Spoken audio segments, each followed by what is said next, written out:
So today we're going to have a look at the topic, the particle model of matter, and in particular density. What is density? So density we can define as the mass per unit volume.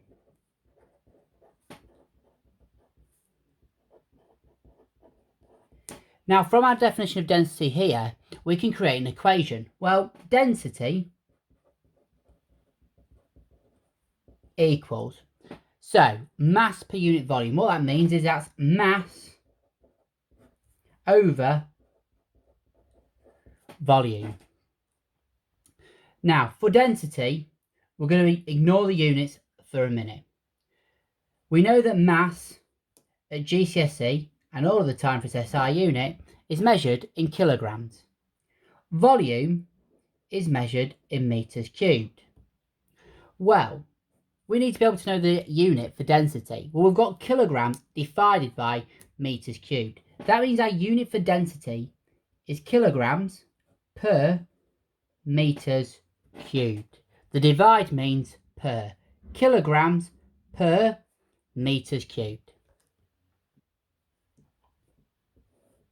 Our volume. For a regular object like a cube, we're going to have 3 dimensions. We're going to have width, depth, and height. Or you might have length, width, and depth. It's just 3 quantities that are going to time together. Well, for this, we're going to have width times depth times length, and that will give us a volume.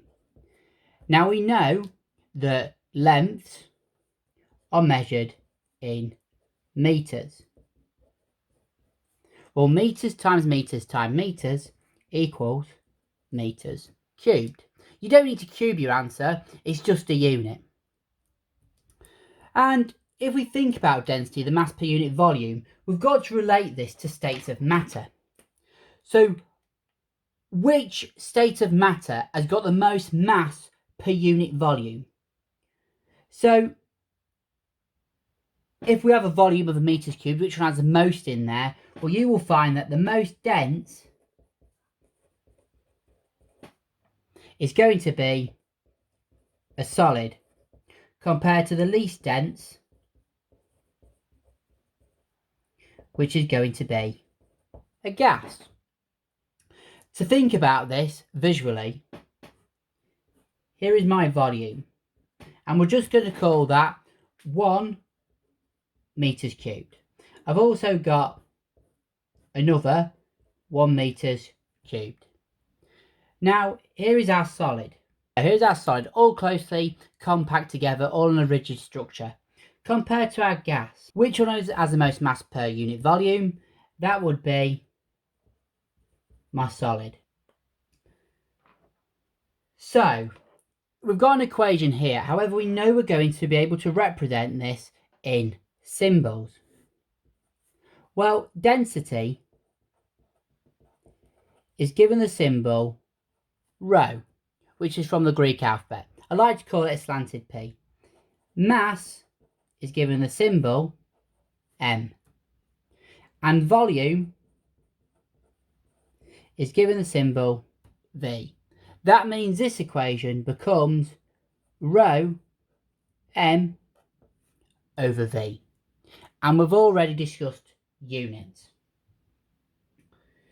Now here we can have a variation of different equations. So if I want to calculate mass here, well, we're currently divided by volume, so we would times by volume. So rho times V equals mass. So we've got our density times our volume equals mass. If we want to work out a volume, again, without doing the long way around, we just swap them, the V and the rho. So we actually get M divided by rho equals volume. These are our 3 variations. These are all our equations we need to know to calculate unknown quantities. So I'm going to give you 3 questions here, and I want you to have a go, and then we'll go through them. So we've got 3 practice questions to have a go here. Question 1, 2 and 3. Please pause the video here and have a go at these. So hopefully you've paused the video and had a go. Now let's go through them. So in this question, we've got a mass of 2 kilograms, a volume of 8 meters cubed, and we want to work out the density. So we're going to use the equation density equals mass over volume. Now AQA want you to substitute in first. So we've got a mass of 2 divided by 8. That will equal my density. Well, 2 divided by 8, you're going to get an answer of 0.25 kilograms per meters cubed.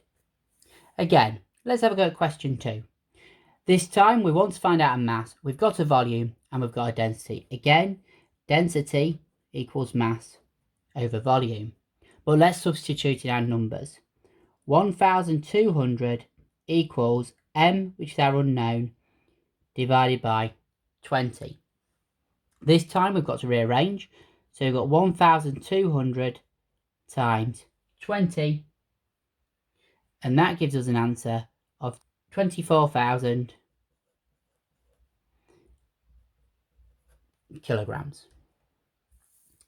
Question 3. This time we've got a mass of 500 grams, volume of 10 meters cubed, and we want to work out density. Before I go any further in this question, I need to realise that my mass is not in SI units. So 500 grams will be 0.5 kilograms. And a good way of remembering how to do this is we know that 1 kilogram equals 1,000 grams. To get from kilograms to grams, we times it by 1,000. To get from grams to kilograms, we divide it by 1,000. So we're currently in grams and we want to get it to kilograms. So we do 500 divided by 1,000, and that will give us 0.5 kilograms. So now we've got our conversions and meters cubed here, but we'll focus on this in a minute. So again, we've got the equation density equals mass over volume. 0.5 divided by 10 equals 0.05 kilograms per meters cubed. So it's quite an easy conversion from kilograms to grams, and that's fine. But what I want to focus on in the next part is what happens when we've got things in centimetres cubed and we want to get it to metres cubed. So here we're going to have a look at centimetres cubed to metres cubed. I always get my students to think about the conversion first of all. So here is my box, like we've done previously, like this. And I've got a second cube also here, which is going to help me.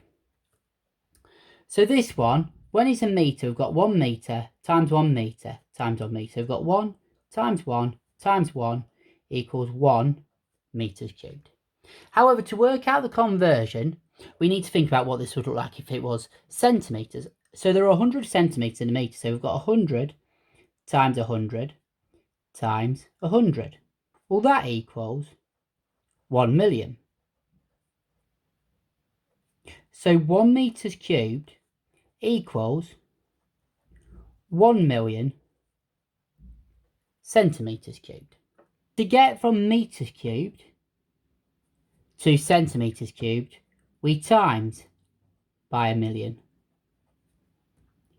To get from centimetres to metres cubed, we divide by 1 million. And that allows to convert. Now, there are two possible units. The SI unit of density, our derived unit, is kilograms per metres cubed. But sometimes quantities for density are given in grams per centimetres cubed. Kilograms and metres go together. Grams and centimetres cubed go together.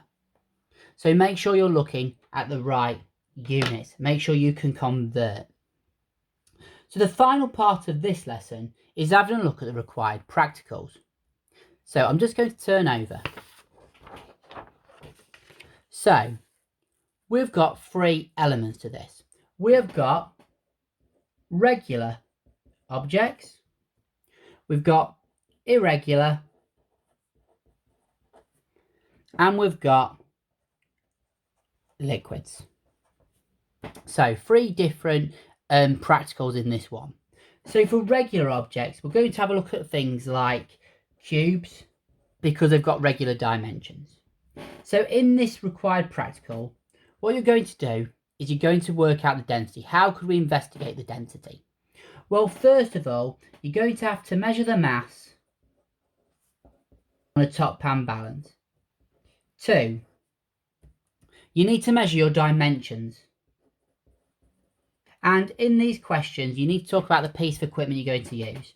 So measure your dimensions. Now you're going to use a centimetre ruler, but in actual fact, you could use an instrument called a micrometer, or you could use something called a vernier caliper. But we're just going to keep it using a ruler to keep it simple first of all. And then finally, you're going to use rho equals m over v to calculate the density. So that's my regular object. For my irregular object, we're going to have a look at little things like rocks, for example. These haven't got regular dimensions, so we can't do the previous method. But step 1 again is going to be measuring the mass using a top pan balance. However, we need to calculate a volume.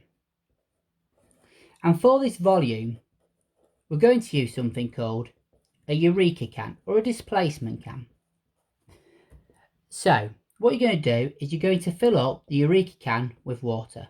And this Eureka can here looks a little bit like this. My Eureka can here, I'll do my best in terms of drawing, looks a little bit like this. It's a can with a spout. And underneath this Eureka can, you're going to use a measuring cylinder. So we've got a Eureka can and a measuring cylinder. So we're going to fill the Eureka can with water. And we're just going to let the excess water drain off into the measuring cylinder, and then you're going to tip that down the sink so it's empty. What you're then going to do, tie a piece of string around a rock and submerge it in the water.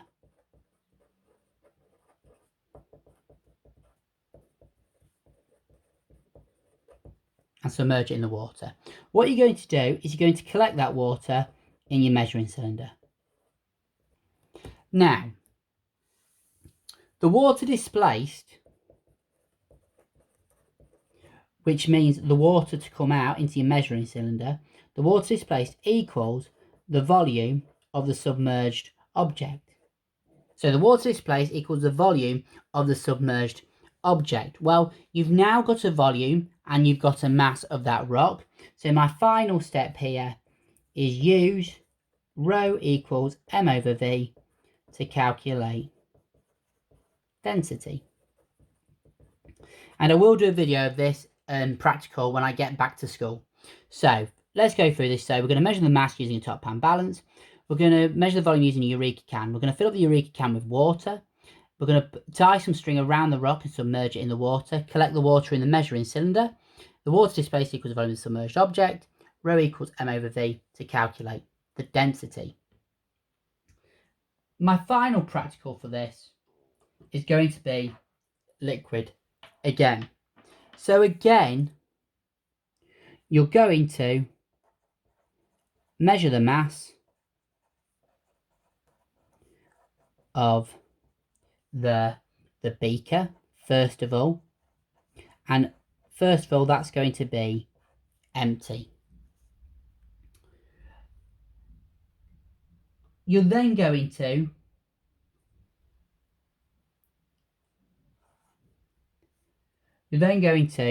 measure out